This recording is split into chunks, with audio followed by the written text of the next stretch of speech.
ကုမ္ပဏီရဲ့နောက်မှာဘာတွေဖြစ်နေတယ်လဲဆိုတာတော့မသိပေမဲ့တာဝန်ပဲမှုသူ့အလုပ်မှာဝင်မနှောက်ယှက်ရန်မှာပြီးထွက်သွားခဲ့သည်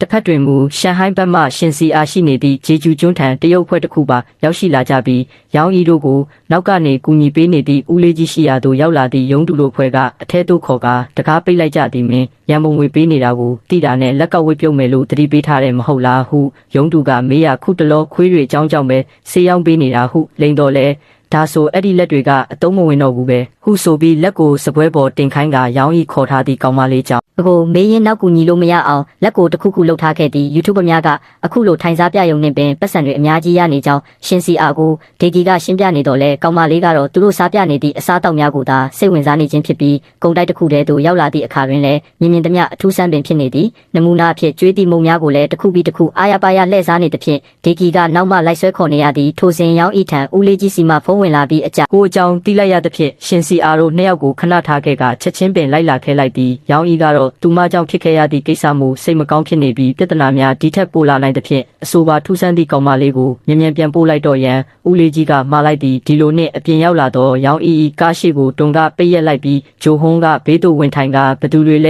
ဲဟုမေကွန်းထုတ်နေသည့်ရောင်းဤအားစကားပြောစရာရှိ၍ဖြစ်ကြောင်းပြောသည်ရုံးသူကတော့သူ၏နေအိမ်ထံပြန်ရောက်လာ၍ရုံးခန်းထဲသို့ဝင်လိုက်သည့်အခါဘေးမှတပည့်နှစ်ယောက်ကိုရှင်းပစ်လိုက်သည့်တရုတ်မအဖွဲ့ကရှင်စီအားနှင့်တွေ့ခဲ့သည့်ရုံးသူအားကောင်မလေး၏တီနေယာကိုတိကျင်၍ချင်းချောက်ရင်းလာမေးနေသည်ဟုအရင်ကမော်ဆန်ဆန်ပြကွက်တစ်ခုကြောင့်အစိုးပြိုင်ပွဲတစ်ခုတွင်နာမည်ကြီးခဲ့သည့်ဂျာယွန်း၏ဗီဒီယိုဖိုင်ကိုပြရင်ငါအမြင်မှာနင်က YouTube နဲ့မကိုက်တာကြောင့်ဒီအစီအစဉ်ကိုတွားပြိုင်ပြီးနာမည်ကြီးအောင်လုပ်ကြရအောင်ဟုဒေဂျီကပြောနေသည်ထို့ပြင်သူတို့မောင်နှမနဲ့လာနေပြီးထမင်းလဲကျွေးထားရသဖြင့်ထမင်းဖိုးလာတော့ရှာပေးရမည်မဟုတ်လားဟုဆိုနေစဉ်တချင်းမဆိုတတ်ဘူးဆိုသည့်ကောင်မလေးအားအဲ့ဒါကခဏလောက်လေ့ကျင့်လိုက်တာနဲ့အဆင်ပြေသွားမှာမို့ဂျာယွန်းလိုမော်ဆန်နဲ့တခုခုလောက်မလုပ်တတ်ဘူးလားဟုမေးသည်ဘာမှစိတ်ဝင်စားပုံမပေါက်နေသည့်ရှင်စီအားကိုပီဇာကြီးအပြင်ချက်ကြရောစပါဂတီပါဝယ်ကျွေးမည်ဟုဆွဲဆောင်လိုက်တော့ကောင်မလေးကအပြုံးလေးတစ်ချက်နှင့်လှမ်းကြည့်နေစဉ်ဒေဂီ၏အနောက်မှပစ္စည်းများကမိုးပေါ်သို့ရောက်နေသည်ဘာမှမသိသေးသည့်ဒေဂီကတော့အဲ့ဒီလိုပြုံးခိုင်းတာမဟုတ်ဘူးဟုဆိုနေစဉ်အခန်းထဲတွင်ရှိသည့်ပစ္စည်းများရောအကောင်လေးများကိုပါမိုးပေါ်မြောက်ပြလိုက်သဖြင့်အန်အော်ဒါကြီးဖြစ်နေစဉ်ဘေးနာကအင်တာနက်တိုင်ကြီးပါပြုတ်ထွက်တော့မလို့ဖြစ်နေသဖြင့်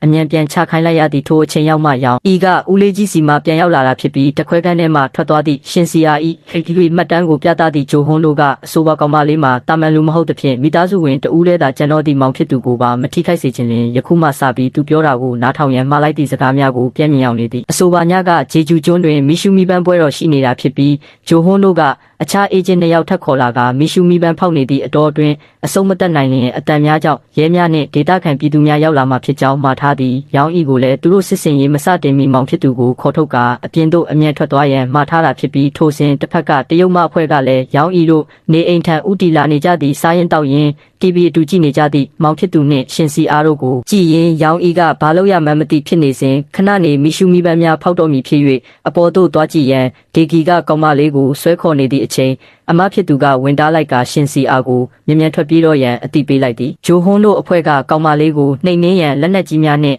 အသင်းဆောက်နေကြစဉ်တစ်ဖက်မှနေအိမ်ထံဝင်လာသည့်ကားတန်းကြီးကိုတွေးလိုက်ရပြီးတရုတ်မအဖွဲ့ကိုပါခေါ်လာသည့်ရုံးသူတို့အဖွဲ့ဖြစ်နေသည်ထပ်မလာတော့ဘူးပြောထားတယ်မဟုတ်လားဟုဆိုပြီးရောင်းဤကဖခင်ဤတနက်ကြီးနှင့်ထွက်လာစဉ်ထွက်ပြေးရန်လမ်းကိုကောင်မလေးအားလိုက်ပြနေသည့်ဒေဂီကမြန်သွားတော့ရန်ပြောရင်းထပ်တွေ့ကြမယ်ဟုဆိုပြီးဆက်ပြန်လာခဲ့ရန်မှားလိုက်သည့်ရုံးသူကဟိုကောင်မလေးဘယ်မှာလဲဟုမေးတော့ဘယ်ကောင်မလေးလဲဟုမသိချင်အောင်စောင့်ပြီးပြန်မေးနေသည့်ရောင်းဤအားပါလာသည့်ရှော့ကန်ကြီးနှင့်လှမ်းပစ်လိုက်ပြီးဖြစ်၍ခေါင်းမိုးထက်တွင်ကောင်မလေးတစ်ယောက်ပဲရှိတာကိုသိသွားပြီးချင်းဟိုဘဲများကလက်နက်ကြီးနှင့်လှမ်းထုလိုက်သည့်အဲ့ဒီလိုပစ်လိုက်ပြီးနောက်ကောင်မလေးကအချက်ပြခံမှန်းချက်ထဲမှာတော့မရှိတော့ပဲဂျိုဟွန်းတို့အဖွဲ့ထဲကတနက်သမားနှင့်တရုတ်မအဖွဲ့ထဲကတယောက်တို့ကအရင်တိုက်ခိုက်ကြသည်မီရှူမီပန်းများအတန်ပေါင်းစုံဖောက်နေသည့်ကြားမှတနက်သမားကအဆုံးသက်ခံလိုက်ရပြီးဖြစ်ပြီးအသက်မဲ့သွားသည့်အမဖြစ်သူကိုပွေဖက်ရင်ငိုကြွေးနေသည့်ဒေဂီကိုပါရုံးသူကတတ်တော့မလို့လုံနေစဉ်ဂျိုဟွန်းကလှမ်းပစ်လိုက်သည်